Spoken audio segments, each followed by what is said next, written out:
तो भाइयों और बहनों, आज हम करने वाले हैं बहुत ही इम्पोर्टेंट 3 डिफरेंशियल इक्वेशन का सवाल ब्लैक बुक से।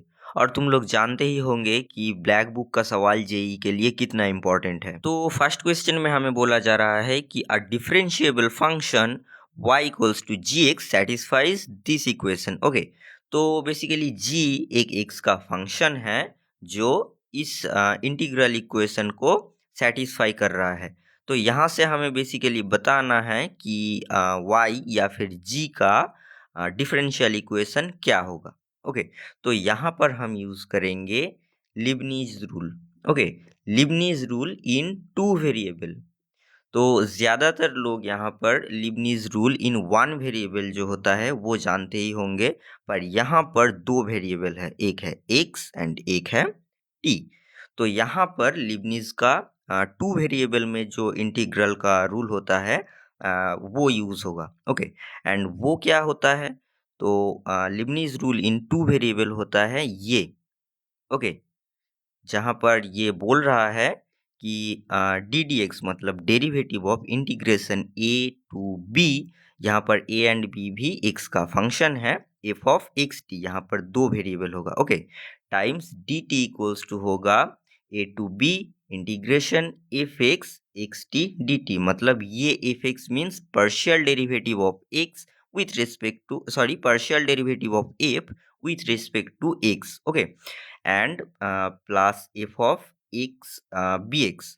तो यहाँ पर जो टी था, ओके, जो सेकेंड वेरिएबल था जिसके रिस्पेक्ट में हम डेरिवेटिव कर रहे इंटीग्रेशन कर रहे हैं, ये यहाँ पर जिसकी रिस्पेक्ट में हम इंटीग्रेशन कर रहे हैं वहाँ पर हम क्या पुट करेंगे? बी एक्स मतलब ये upper limit. Okay, times b dash x मतलब अपर लिमिट का derivative and minus f of x and यहाँ पर टी की जगह पर लोअर लिमिट पुट कर देंगे जो कि था ए एक्स। ओके, टाइम्स ए डैश एक्स मतलब ए का डेरिवेटिव। तो यहाँ पर जो क्वेश्चन में था कि इंटीग्रेशन जो अंदर था इसका एक्स के रिस्पेक्ट में डेरिवेटिव होगा। ओके, मतलब पार्शियल डेरिवेटिव। तो यहाँ पर जो था तो एक्स के रिस्पेक्ट में ये पार्शियल डेरिवेटिव होगा। तो पार्शियल डेरिवेटिव का मतलब क्या होता है? जो सेकंड वेरिएबल होता है वो उसको हम एज अ कांस्टेंट ट्रीट करते हैं। ओके, तो यहाँ पर t को हम एज अ कांस्टेंट ट्रीट करेंगे और यहाँ पर x के रिस्पेक्ट में डेरिवेटिव होगा। तो यहाँ पर x का डेरिवेटिव होगा 1 एंड ये हो जाएगा 0 एंड gt तो बाहर है, ये रह जाएगा। ओके, तो यहाँ पर हो जाएगा 0 to x integration g t D t and plus f of x b x था, है ना, कि t की जगह पर हम अपर लिमिट पुट कर देंगे। तो यहाँ पर अपर लिमिट था x, तो अगर पुट कर दिए तो ये हो जाएगा x माइनस एक्स। ये जहाँ पर t था यहाँ पर हम x पुट कर देंगे plus 1 times g of x. G of t था, टी की जगह पर हम x पुट कर देंगे तो ये हो जाएगा ऐसा एंड ये कैंसिल होके सिर्फ रह जाएगा जी एक्स। तो अंदर ये रह गया इंटीग्रेशन ऑफ ये यहाँ पर तो जी एक्स रह जाएगा टाइम्स अपर लिमिट जो था एक्स उसका डेरिवेटिव क्या है? सिंपली 1, है ना।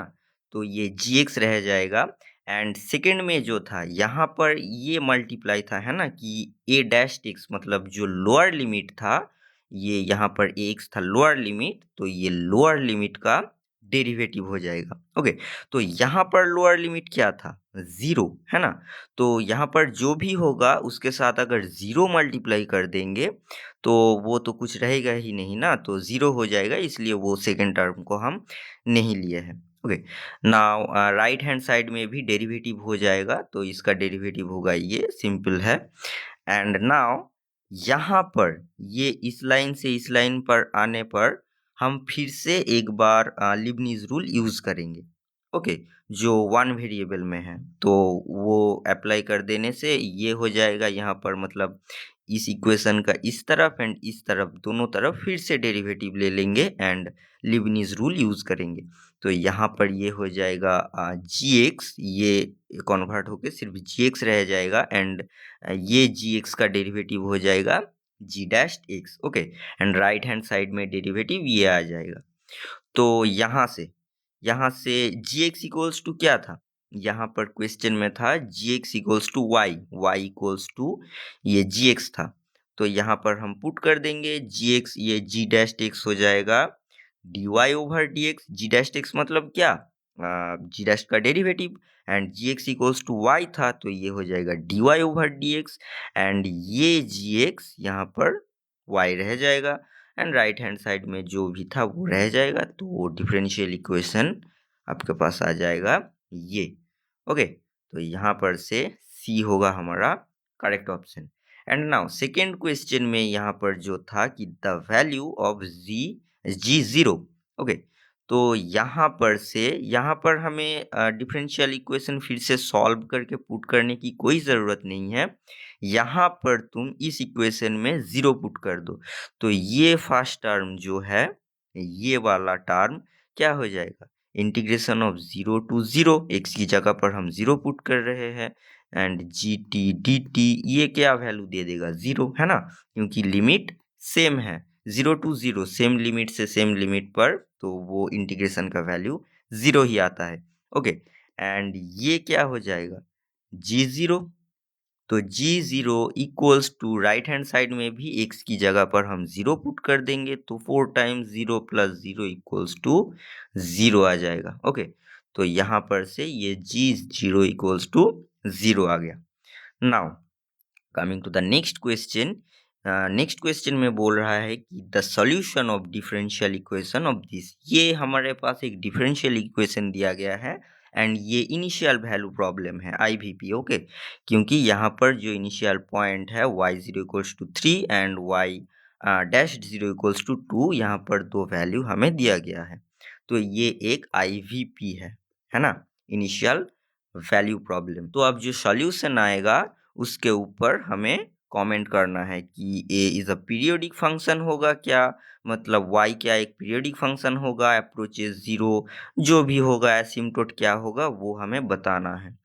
तो यहाँ पर पहले हमें इसको सॉल्व करना हो, तो सॉल्व करने के लिए हम दोनों मेथड का यूज़ करेंगे। पहला है ये सबसे शॉर्टेस्ट है, जो होता है ऑक्सिलरी इक्वेशन मेथड से। ओके, तो यहाँ पर हम जो d y sorry d two y over D x two है उसको हम एम स्क्वायर लिख लेते हैं, and d Y over D x को एम। तो यहाँ से एम का दो वैल्यू आएगा, 0 और 1। ये पॉलिनोमियल को अगर तुम सॉल्व करोगे, बेसिकली ये क्वाड्रेटिक को। ओके, एंड यहाँ पर से जो 0 और 1 आया, तो यहाँ से वाई एक्स का सॉल्यूशन क्या होगा कि a plus b e to the power x, है ना, ये सॉल्यूशन क्या होता है, a e to the power 0x आएगा, एक यहाँ पर जो 0 था, and plus b e to the power 1x यहाँ पर, तो ये 0x, तो ये ई टू दी पावर 0 होके 1 हो जाएगा, इसलिए सिर्फ a plus b e to the power x जो यहाँ पर है। ओके, तो ये यहाँ से ये आ जाएगा, and then y dash x क्या आ जाएगा, इसका एक बार डेरिवेटिव कर देंगे, तो a का derivative 0, and b to the power x का डेरिवेटिव फिर से b times e to the power x ही आ जाएगा। एंड नाउ क्वेश्चन में जो ये कंडीशन था, गिवन कंडीशंस, तो ये हम यहाँ पर पुट कर देंगे, जो कि था y0। अगर हम यहाँ पर y0 पुट करेंगे तो a प्लस बी आ जाएगा, x की जगह पर 0 पुट करेंगे यहाँ पर, तो a plus b equals to 3 आएगा, जो क्वेश्चन में था कि y0 इक्वल्स टू 3, एंड यहाँ पर y0 इक्वल्स टू अगर हम sorry y dash 0 equals to आ जाएगा b, क्योंकि यहाँ पर x इक्वल्स टू 0 पुट करेंगे तो b आ जाएगा, and that is equals to 2। ये यहाँ पर क्वेश्चन में गिवन था। ओके, सो नाउ यहाँ से क्या आएगा कि b इक्वल्स टू 2 आ गया, तो यहाँ पर पुट कर दो, तो a इक्वल्स टू 1 आ जाएगा, तो equals to 1 and b equals to 2 आ जाएगा, एंड इसको अगर ओरिजिनल ये इक्वेशन में हम पुट कर देंगे, तो यहाँ से आ जाएगा y equals to 1 plus 2 e to the power x। That's our solution. Now यहाँ पर क्वेश्चन में पूछ रहा था कि पीरियोडिक होगा या फिर x tends to minus infinity, sorry approaches to zero as x tends to minus infinity, मतलब x tends to minus infinity पे क्या ये जीरो आउटपुट देगा, या फिर एसिम्प्टोट होगा पैरेलल टू एक्स एक्सिस, या फिर एसिम्प्टोट होगा पैरेलल टू वाई एक्सिस। तो ये पीरियोडिक तो नहीं है, जो भी है ये पीरियोडिक तो नहीं है, तो यहाँ पर ऑप्शन ए हो जाएगा गलत। And extends to minus infinity पे ये कहाँ पर जा रहा है, ये टर्म हो जाएगा 0, तो सिर्फ रह जाएगा 1, तो ये भी गलत हो जाएगा, 0 पर तो नहीं जा रहा है। Okay, now option C says has an asymptote parallel to x axis. तो यहाँ पर हम क्या जानते हैं, इसका ग्राफ क्या होगा, ये यहाँ पर एक 1 होगा, ये जो 1 एंड y इक्वल्स टू 1 होगा, एंड इसका ग्राफ होगा ऐसे कुछ, है ना, ये 3 से कट करेगा। ओके, क्योंकि यहाँ पर अगर x इक्वल्स टू हम 0 पुट कर देंगे तो y ऑफ 0 क्या वैल्यू देगा, 1, सॉरी 1 नहीं 3 वैल्यू देगा, है ना। तो यहाँ पर 3 से ऊपर जाएगा एंड ये 1 को कभी भी ये नीचे क्रॉस करके नीचे नहीं आएगा। ओके, तो ये वाला line y equals to 1 line हो जाएगा इसका एसिम्प्टोट, एंड ये y इक्वल्स टू 1 लाइन कैसा है, एक्स एक्सिस का पैरेलल, है ना। तो यहाँ से ऑप्शन सी करेक्ट हो जाएगा कि has an asymptote parallel to x axis, parallel to y axis ये वाला भी नहीं होगा। एंड नाउ सेकेंड मेथड क्या है कि वही हमारा जो क्लासिक है जनरल मेथड हम यूज़ करते हैं, वही कि y dash x equals to f x put कर देंगे तो y double dash x equals to f dash x हो जाएगा, है ना, कि एक बार डेरिवेटिव कर देंगे। तो जो क्वेश्चन में था d two y over D x two equals to d y by d x, यहाँ पर अगर हम इसका वैल्यू सब्सटीट्यूट कर देंगे तो क्या आ जाएगा, d f over D x equals to f, है ना, क्योंकि यहाँ पर y dash double dash equals to f dash था, मीन्स ये this is d f over D x. तो यहाँ पर हम पुट कर देंगे d f over D x equals to, यहाँ पर y dash d x equals to f पकड़ा था, तो यहाँ पर that is equals to f. Okay, so now यहाँ पर से डी एफ ओवर एफ आ जाएगा एंड इस तरफ डी एक्स चला जाएगा, एंड दोनों तरफ इंटीग्रेशन कर देने से तुम्हें जो भी है लॉगरिथम लेके ये आ जाएगा f x equals to b e to the power x, इसका एक सॉल्यूशन होगा। And now f equals to क्या था, f equals to y dash x था, है ना, that means d Y over D x, वो यहाँ पर पुट कर दो एंड फिर से ये वाला आपके पास सॉल्यूशन आ जाएगा, ये वाला। फिर से यहाँ पर कंडीशन पुट करेंगे तो ये थोड़ा सा लेंदी प्रोसेस हो जाएगा। अगर तुम्हें ये मेथड मालूम है तो ये 1 मिनट के अंदर सॉल्व हो जाएगा। Okay, now coming to the next question. तो नेक्स्ट क्वेश्चन में हमें बोल रहा है कि the differential equation of the family of curves. Family of curves क्यों, क्योंकि यहाँ पर c इज आर्बिट्ररी, तो c एक आर्बिट्ररी कांस्टेंट है ना।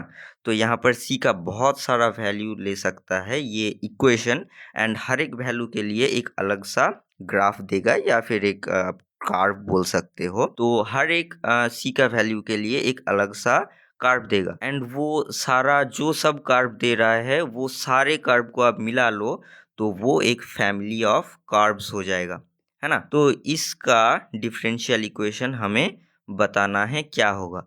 तो मेनली इसका डिफरेंशियल इक्वेशन जो होगा उसको बनाने के प्रोसेस यही है कि तुम c को ये ओमिट कर दो, c को सब्स्टिट्यूट कर दो किसी ना किसी डिफरेंशियल इक्वेशन से।